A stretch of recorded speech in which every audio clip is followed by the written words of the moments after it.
Daf Yomi, Tractate Bava Batra, page 3a, part 2, with the words Ihachi, Bonin Esakosel, etc. The Gemara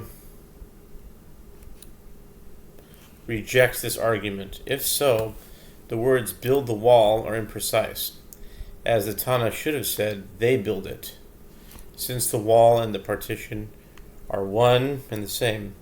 The Gemara retorts, rather, what is the meaning of the term mechitza?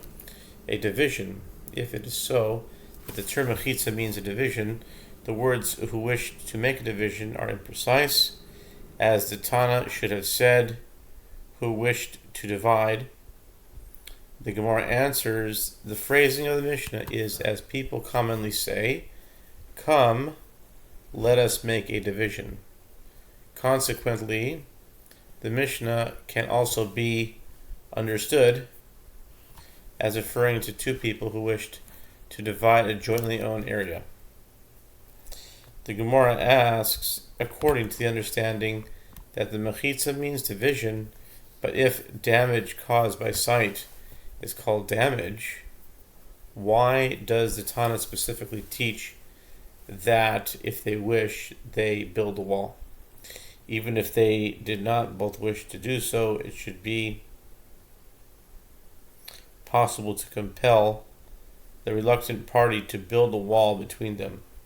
Rabbi Asi said that Rabbi Yochanan said, our Mishnah is referring to a courtyard that is not subject to the halacha of division. Joint owners of a courtyard cannot be compelled to divide the courtyard unless each party will receive at least 4 square cubits of the courtyard. And therefore this ruling of the Mishnah applies only in the case where they both wished to divide the courtyard. The Gemara asks, according to this understanding, what is the Tana teaching us? Is he teaching us that when a courtyard is not subject to the halacha of division, if they nevertheless wish to do so, they divide it?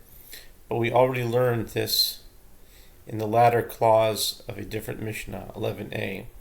When do they not divide the courtyard because it is not large enough to compel division? When the joint owners do not both wish to divide it. But when both of them wish to divide it, they divide it even if it is smaller than this. In other words, smaller than 4 square cubits for each party.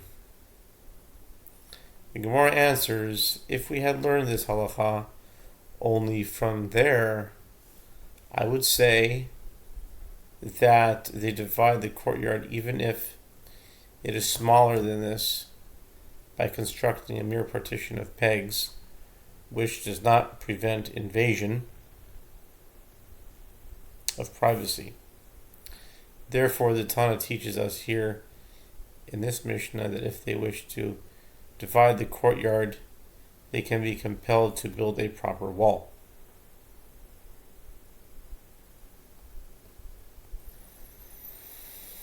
The Gemara asks, if so, let the Tana teach this Mishnah and not teach that other Mishnah, as this Mishnah teaches more details than the later one. The Gemara answers, it was necessary for the Tana to teach the other Mishnah to introduce the last clause of that Mishnah, which states, and the jointly owned sacred writings that are contained in a single scroll should not be divided even if both owners wish to do so. The Gemara brings a different version of the previous discussion.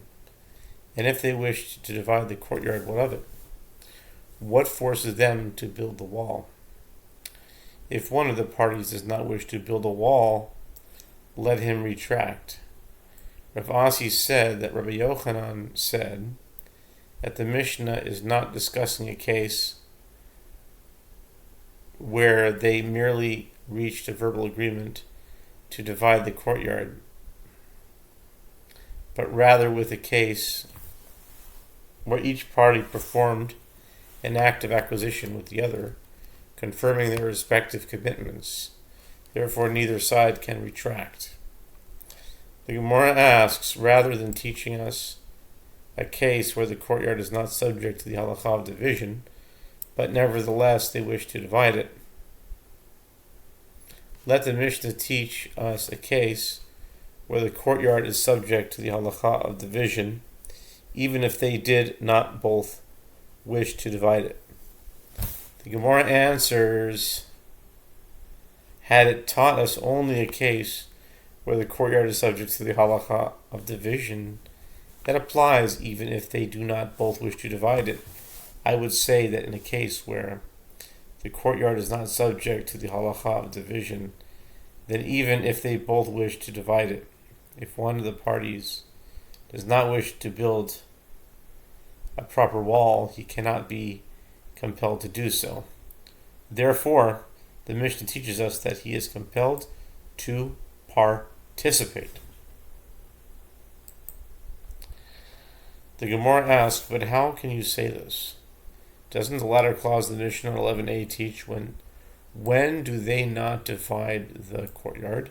Because it is not large enough to compel division, when the joint owners do not both wish to divide it. But when both of them wish to divide it, they divide it even if it is smaller than this. What is this clause of the Mishnah not referring to the fact that either one can force the other to build a proper wall? The Gemara answers no. It is referring to a mere partition of pegs and not to an actual wall. The Gemara asks, if so, let the Tana teach this Mishnah and not teach that other Mishnah, as this Mishnah teaches more details than the later one. The Gemara answers, it was necessary to teach the other Mishnah for the last clause of that Mishnah, which states, and jointly owned sacred writings that are contained in a single scroll should not be divided even if both owners wish to do so. This concludes the alternative version of the discussion. The Gemara continues its analysis of the Mishnah. To what case did you interpret the Mishnah to be referring? To a case where the courtyard is not subject to the halakha of division. But if there is no halakha of division, then if they wish to divide the courtyard, what of it? How can either one force the other to build a wall? If the parties no longer want to build a wall, let them retract. Rabbi Asi said that Rabbi Yochanan said it is referring to a case where each party performed an act of acquisition with the other, confirming their respective commitments.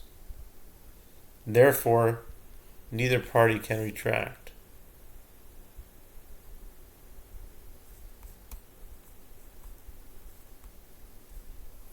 The Gemara asks, but even if each party performed an act of acquisition with the other, what of it? It is merely a verbal acquisition, meaning there was no actual transfer of property, but only a verbal agreement to act in a certain manner in the future, and not a true act of acquisition. The Gemara answers, they performed an act of acquisition with the other with regard to directions. In other words, not only did they verbally agree to divide the courtyard, they also determined which of them would get which part of the courtyard. Consequently, the acquisition related to actual property, a particular plot of land. Rashi said, for example, this one walked through his designated portion and performed an act of demonstrating ownership there, and that one walked through his designated portion and performed an act of demonstrating ownership there. The Mishnah teaches, in a place where it is customary to build such a wall with non-chiseled stone, gevil, or chiseled stones, gazit, or small bricks, kafisin, or large bricks, levanim, they must build a wall with that material. The Gemara identifies the various building materials. Gavil refers to stones that are not planed. Gazit means stones that are planed. As is written, all these were of costly stones according to the measures of chiseled stones. Gazit, sawed and saws within and without. 1 Kings 7:9. This teaches that the chiseled stones are those that have been planed and smoothened. Kafisin refers to small bricks, and levanim means large bricks.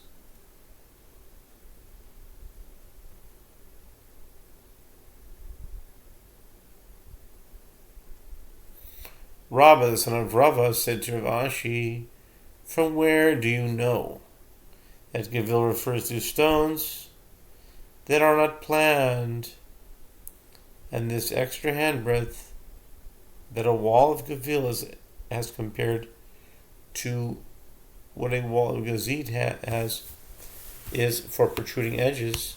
That is, a wall of Gavil is 6 handbreadths thick because the stones have not been planed and smoothened, and therefore protrude somewhat outward. Perhaps Gavil refers to planed stones that are half the thickness of Gazit, namely just 2.5 handbreadths, as compared to Gazit, which is 5 handbreadths thick, and this extra handbreadth in a wall of Gavil is for the space between the 2 rows.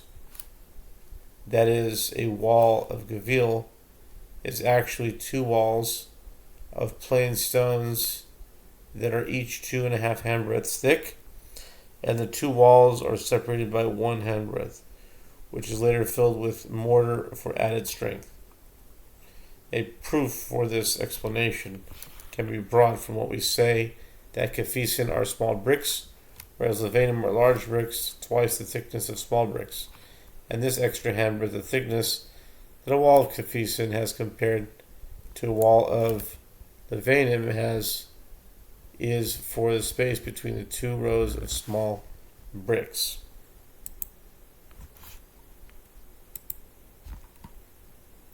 Rav Ashi said to him, "And according to your reasoning, from where do we derive that kafisin are small bricks? Rather, the sages learned this as a tradition, and so too they learned as a tradition that Gavil refers to non-planed stones." The Gemara presents a different version of the discussion.